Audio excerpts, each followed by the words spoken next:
प्यारे बच्चों, आज हमारी 10वीं क्लास की पहले चैप्टर की प्रश्नावली 1.3 हम इसका 1-2 प्रश्न करवाएंगे हल। तो इससे पहले आप देखें, एक प्रमेय दे रखी है। देखिए प्रमेय 1.3।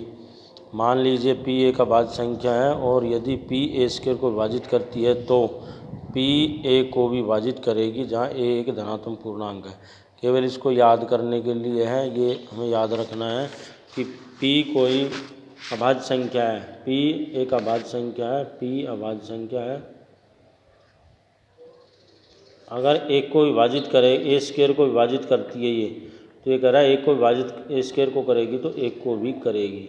यानी ए स्क्वायर बराबर p इंटू कोई भी यहाँ पर कोई नंबर होगा, कुछ भी मान लो x y z कुछ भी हो सकता है।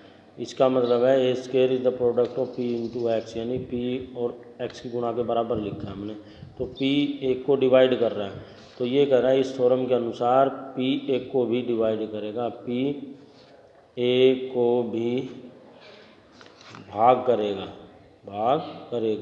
तो यही थ्योरम है कि यदि p एक अभाज्य संख्या है, यदि p a स्क्वायर को विभाजित करती है तो p a को भी विभाजित करेगी।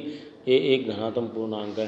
तो इसको ही यूज़ करके यहाँ पर कुछ सवाल हैं भाई। वर्गमूल 3, वर्गमूल 5 और वर्गमूल एक और दे रखा है वर्गमूल 2। ये भाई परिमेय संख्या है, यानी कि ये अपरिमेय संख्या है। इसे प्रूव करना है भाई। सिद्ध कीजिए कि वर्गमूल 2, वर्गमूल 3, वर्गमूल 5 एक अपरिमेय संख्या है। इस प्रकार कोई भी ऐसे सवाल बन सकते हैं। जो भी परिमेय संख्या अपरिमेय संख्या लेंगे, वर्गमूल 7 ले लिया, वर्गमूल 11 ले लिया, वर्गमूल 13 ले लिया, तो परिमेय अपरिमेय आप मालूम है। परिमेय संख्या क्या होती है? p बटा q के रूप में लिखी जाती है। p q दोनों पूर्णांक है, p q दोनों ये क्या है? पूर्णांक है। z से मतलब ऐसे लिख दिया हमने, p q दोनों पूर्णांक है और q is not equal to 0, ये 0 के बराबर नहीं होगा, तो ये परिमेय संख्या होगी। अगर ये परिमेय इस रूप में नहीं लिखी जाती, p q दोनों पूर्णांक नहीं हो और q 0 के बराबर नहीं हो, तो ये अपरिमेय संख्या होती है। तो अब ये जो वर्गमूल 2, वर्गमूल 3, वर्गमूल 5 हमें मालूम है ये अपरिमेय संख्या है, क्योंकि वर्गमूल 2 है ना, ये एक पूर्णांक नहीं है, क्योंकि इसका पॉइंट अगर डेसिमल निकालें 1.414 आता है, तो ये तो पूर्णांक नहीं है। पूर्णांक क्या होंगे? मैंने पहले बताया था कि 1, 2, 3, 4 ऐसे सो ऑन, फिर नेचुरल नंबर 0 और इनके नेगेटिव, ये हमारे पूर्णांक कहलाते हैं और इधर घटते जाएंगे, ये सभी पूर्णांक कहलाते हैं। तो ये तो पूर्णांक नहीं है, तो पूर्णांक ही नहीं है तो हम इसकी संख्या के नीचे हर एक मानते हैं। तो ये p बटा q के रूप में तो लिख दी, लेकिन दिस वर्गमूल 2 इज़ नॉट ए इंटीजर, ये पूर्णांक नहीं है, तो ये परिमेय संख्या नहीं है। तो इसी प्रकार इसके नीचे 1 लिखा, तो ये भी p बटा q के रूप में तो लिख दी, लेकिन ये पूर्णांक नहीं है, तो ये एक अपरिमेय संख्या है। इसी प्रकार ये है, लेकिन ये सिद्ध करना है भाई। तो मैं एक सवाल, 2 सवाल तो दे रखा, वर्गमूल 2, वर्गमूल 3 एक अपरिमेय संख्या, सिद्ध करो। मैं आपको करके दिखा रहा हूँ एक्सरसाइज का। वर्गमूल 5 एक अपरिमेय संख्या है। तो यहाँ देखें, तो यहाँ मानना पड़ेगा, मानना वर्गमूल 5 एक परिमेय संख्या है, परिमेय संख्या है। हमने ये मान लिया इसको, तो हमने मान लिया भाई परिमेय संख्या का रूप कैसा होगा, ये हमने मान लिया भाई। इसको a बटा b मान लेते हैं, बस a बटा b। तो यहाँ लिखेंगे a b दोनों पूर्णांक हैं, ठीक है, और b is not equal to 0 है, ठीक है। तो ये भी लिखेंगे यहाँ पर भाई। इसको हमने आगे लिख दिया भाई। इसको दूसरा पार्ट भी कर सकते हैं, जैसे ये लिखा भाई। इसको हल करने पर इसके जो कॉमन फैक्टर है ना, जो दोनों के अंदर है, सार्वनिष्ठ उभयनिष्ठ गुणनखंड है, उनको काटने पर या निकालने पर, उनसे विभाजित करने पर, निम्नतम पदों में लाने पर, यानी a b को निम्नतम पद में लिखने पर क्या हो जाएगा? इसको भाई a b, हम a बटा b को हमने p बटा q के रूप में लिख लिया है, ठीक है। मतलब p q और कोई नंबर ले लिया, हालांकि यहाँ पर भी लिख सकते हैं। ये अगर ये लाइन ना लिखो तो हम इसको सीधा, इसको काट कर हम डायरेक्ट इसी में लिख सकते हैं a बटा b, और a व b सहअभाज्य संख्या है, सहअभाज्य संख्या है, सहअभाज्य संख्या है।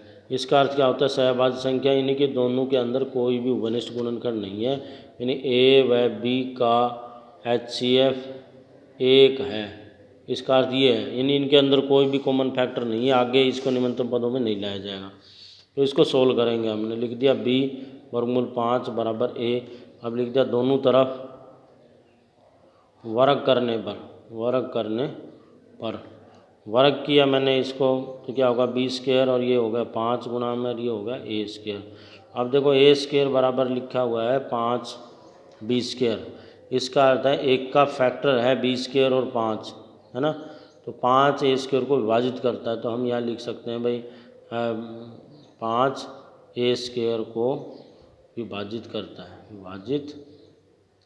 है, ठीक है। और इसी तरह लिखेंगे भाई पर में 1.3 दोबारा, अभी मैंने जो पर में बताई थी जिसमें लिख रखा था भाई p को यह भाज्य संख्या है, मान लीजिए p को यह भाज्य संख्या है, p a स्क्वायर को विभाजित करता है तो p a को भी विभाजित करेगा, यानी 5 a स्क्वायर को विभाजित करती है तो 5 a को भी विभाजित करेगा, यानी 5 एक को विभाजित करेगा। इसका अर्थ है कि 5 एक को विभाजित कर रहा है। अब इसको दूसरी तरीके से लिख दिया, एक a बराबर हमने मान लिया 5c। इसका अर्थ यह है कि 5 एक को विभाजित कर रहा है तो 5 किसी संख्या से गुणा हो रहा है, मान लो वो c संख्या है और उससे गुणा होकर a आएगा, ठीक है। जैसे मान लो 10 को 2 विभाजित करता है तो 10 बराबर 2 गुना हम 5 लिखते हैं, क्योंकि 2 और 5 की गुणा आएगी 10। इसी प्रकार 5 विभाजित करता है, 5 से c को गुणा कर दिया। c यहाँ पर c भाई धनात्मक पूर्णांक है, p कोई पूर्णांक है, ऐसे धनात्मक लिख सकते हो, पूर्णांक ऐसे लिख दो, पूर्णांक है। तो अभी इसको हमने कहाँ लिखेंगे इसको भाई, इसमें दोबारा से हम इसको लिख देंगे क्वेश्चन नंबर इसके अनुसार भाई, दोबारा इसमें लिखेंगे, चाहे इसमें इसको मान लो हम 1 लिख देते हैं इसको भाई, a बराबर 5c का मान 1 में प्रतिस्थापित करने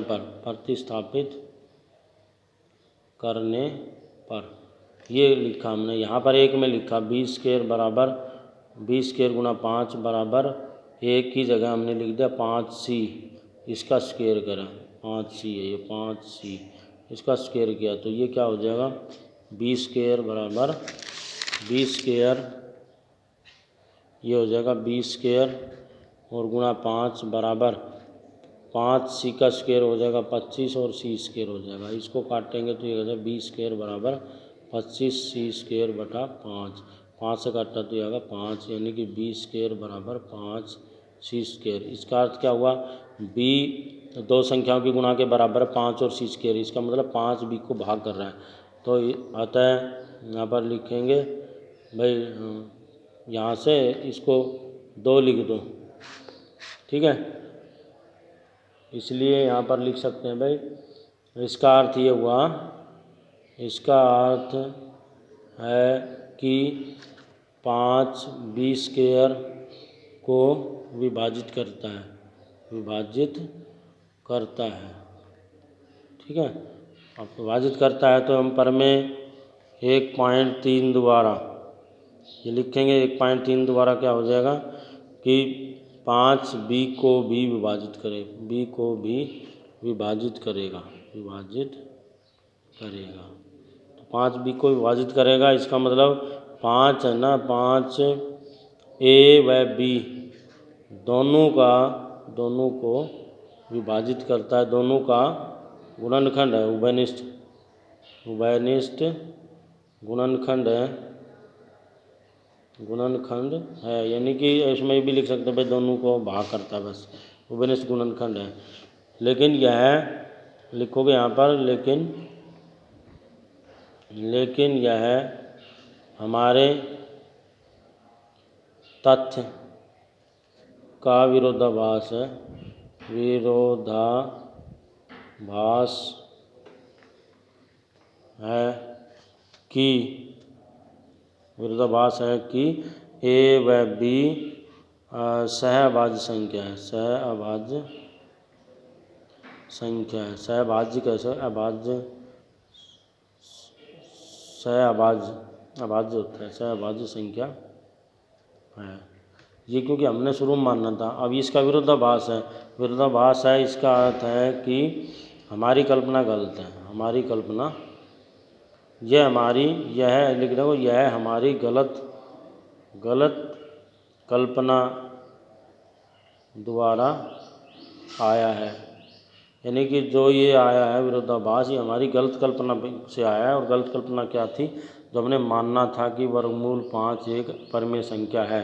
तो यहाँ पर लिख दोगे, आता है वर्गमूल 5 एक अपरिमेय संख्या है। अपरिमेय संख्या है। तो यहाँ पर ये हल हो जाता है इस प्रकार ये सवाल। तो इसे करेंगे आप सभी नोटबुक में। वर्गमूल 2, वर्गमूल 3 ये भी अपरिमेय संख्या है और ये उदाहरण में दे रखा है तो उनको भी कर